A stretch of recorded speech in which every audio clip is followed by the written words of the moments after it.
All right, everybody, welcome back to the 1216 podcast. This is 12.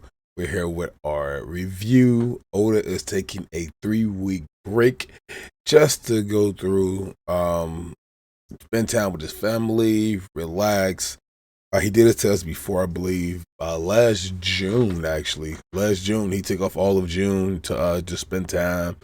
I think he did go through surgery though during that time, but nonetheless, he took time off. I'm okay, perfectly fine with that. He made a little joke about it, like he has to still figure out what the One Piece is as well. So it's all good. I'd rather go to rest up and come back stronger and better with a clearer mind than having to go through something else. But nonetheless, we are back again and we are going through not our weekly jump, but we're going through the manga itself. The cover art is actually something that's pretty dope. We have the Straw Hats deep in the sea strolling, using glowing jellyfish as they go through with everything. And we kind of see just the Straw Hat crew along with Vegapunk and Bonnie just going through. Oh, and Kuma just flying through under the sea, going up, ride the jellyfish. We do see Zoro being a demon towards Usopp by holding his jellyfish to make sure the jellyfish isn't going up. But it looks like everything is still all good. But we start off where we left off as the giant bird, a Saint Mars that flew up into the air as the yokai bird and kind of was trying to break open the dome of the lava sphere of Egghead so that they can actually be able to take out Egghead. So I believe he put a crack inside of the dome itself just so probably Mother Flame could come down and eradicate the entire thing. But the chapter itself is called The Sun Shield, so we'll get there pretty soon.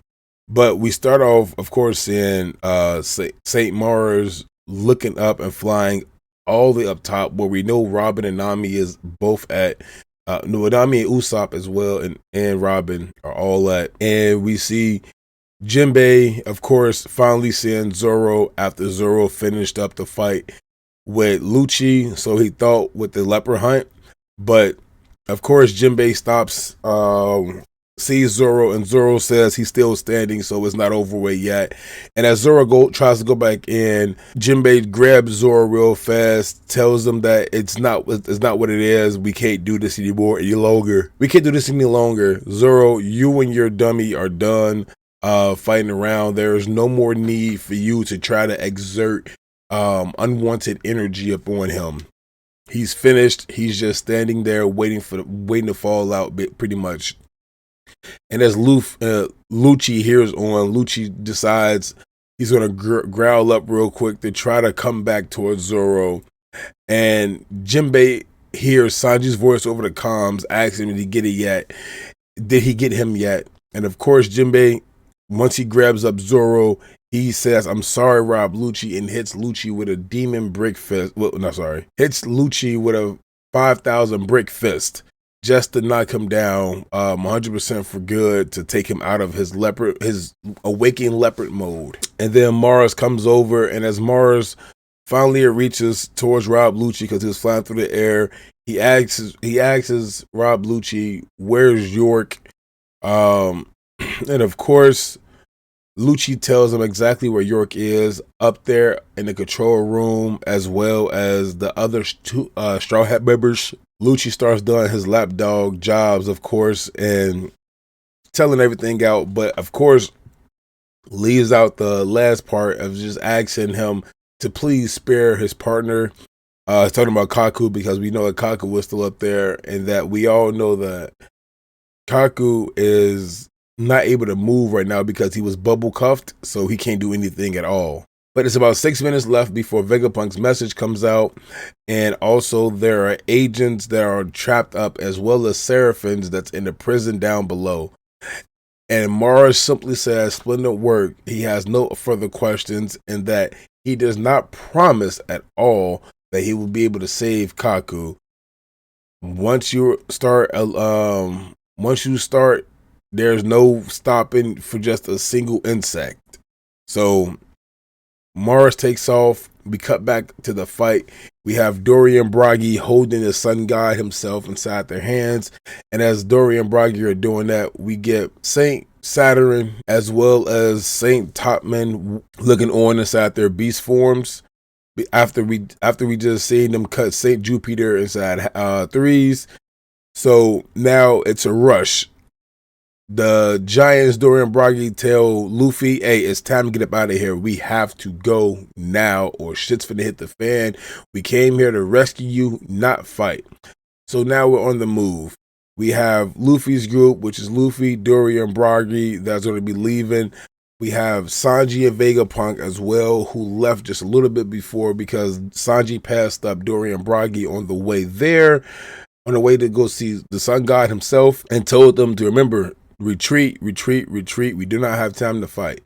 Then we have Bonnie's group as well, as like Bonnie, Frankie. They're all heading towards the Elbaf ship. And then up top, we have Usopp and Nami's group. And they're going to be jumping off pretty soon to come down to try to make it towards the ship up on Elbaf. Now it's a scramble. We get the conch shell, the horn's been sound. All the Elbaf pirates know that, all right, cool, now it's time for us to get the hell out of here and retreat. Our mission has been complete. But once that horn sounds, Saint Topman roars and says that's not the only horn that could be sounded out there.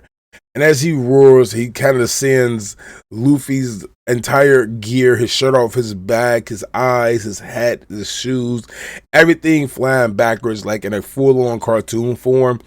Love seeing Gear 5 because of the Toon Force ability nature to it. But as that roar goes on, Dorian Bragi makes sure that Luffy is all right. Luffy says that was a close one, of course. And that was a conqueror's hockey roar that Saint Topman had did to them.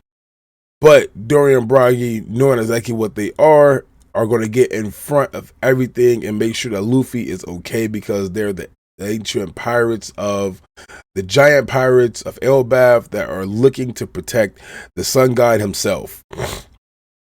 So Saint Topman does not like that and comes in with both horns swinging like swords coming down as he gets blocked by Dorian Bragi, who put up the sun shield. And as they put the sun shield up, they remind him that that's our buddy. We're going to protect him forever. We have something to do with the destiny of that man, of the sun god himself. And they both bow, release, and punch off Saint Topman, sending Saint Topman flying backwards, put him on his back. And of course, Saint Saturn can't believe what he just saw. But if that's where they stand, it's time to have them erased from the world history along with him. So Saint Saturn starts spitting off his poison, his venomous spit as it flies towards him. And Luffy, in full-on Gear 5 Toon Force mode, grabs a tree, carves it up real quick, and makes it into a baseball bat with some paint. Who knew where the fuck he got the paint from? He just keeps paint on him, obviously, and made the paint into a black, turned it black, and left the number 56 on it like he was a baseball player. And he winds up the pitch, and as the venom spits is coming towards Luffy and the group, Luffy swings, hey, bada, and knocks all of them right back towards them as he starts laughing and says, has a taste of your own medicine. But as they get closer, they actually explode. Something that Luffy did not see coming at all. But now it's really time to get to business because we have awoken Saint Saturn, Saint Topman, and Saint Jupiter, and they're all ready to go attack Dorian Bragi and Luffy. But there's no time for it. It's time for them to get a move on and get the hell up out of there. So Jinbei, Zoro get a comms message from Nami as Nami standing by the Thousand Sunny, telling them to hurry up and get a move on. But once Sanji arrives and Bonnie and Frankie arrive, they all see something going on by the Elbaf ship. And by the Elbaf ship, we have some of the vice admirals that are down there. and the vice admirals or commanders are standing in front of the ship, telling them that they can't go anywhere. And of course, Sanji is probably gonna end up kicking all their asses after we just seen him tank an attack from Kizaru, which is a light beam, a few chapters ago. So Sanji can stop. Sanji is pretty much on a different level now. Anything that's not admiral level, or just a little bit under admiral level, I mean, you can't. It's like a fine line to me. You got to put it inside the discretions.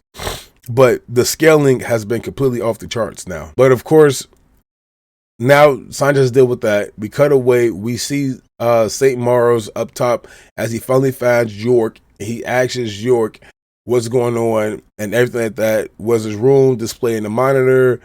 And York starts freaking out, talking about it spoke to me.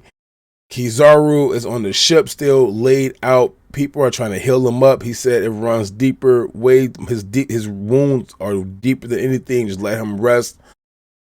And then everybody hears the rumbling. The rumbling starts happening, and a big ass giant shows up. The giant titan that's bigger than Giants itself shows up walking and says simply, "Forgive me, Joy Boy." We know that this giant was awaking from the ancient civilization by Gear 5 being activated from Luffy. So now this ancient giant robot machine mechanical beast is there to help Luffy actually inside of his sun god mode escape. So he's there to help. He's there to get off the ship. So we see a way now. We see a way out of the situation.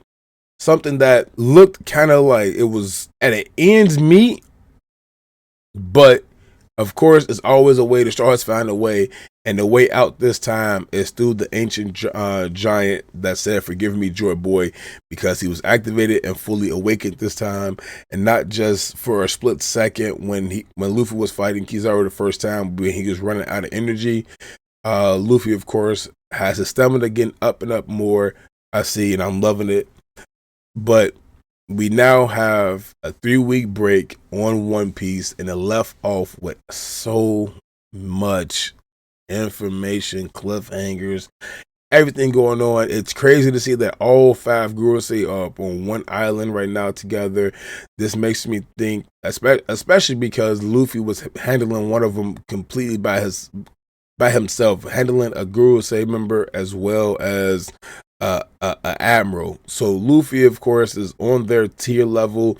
We see what the hell Sabo actually went up against and is still alive from. So we know Sabo is going to end up coming out one of these days to either help out or to fight on a different battle. But we see what Sabo went through, and Sabo, trust me, everybody else will see it as well soon. But get into it. This has a lot of potential. It's already my favorite arc still, nonetheless. Everything and since we left, Wano has been nothing but top tier. But right above that, I love seeing it. We have 3 of the Gurusei down low, 1 running around freezing all the pacifistas circuit boards up and cutting them, and another one that's up there trying to stop the message from getting sent out. That's going to be sent out in 6 minutes. Hey, Goda, you're not letting us down. Enjoy your 3-week break. We will see you soon, senpai. I'll be back with more of the 1216 podcast manga review section, because I do want to go back over this a little bit more in depth, because I've seen some stuff that we want to go back over and talk to, but I got some theories now, and it's time to go make them theories become realities. And on that note, this is 12 signing off.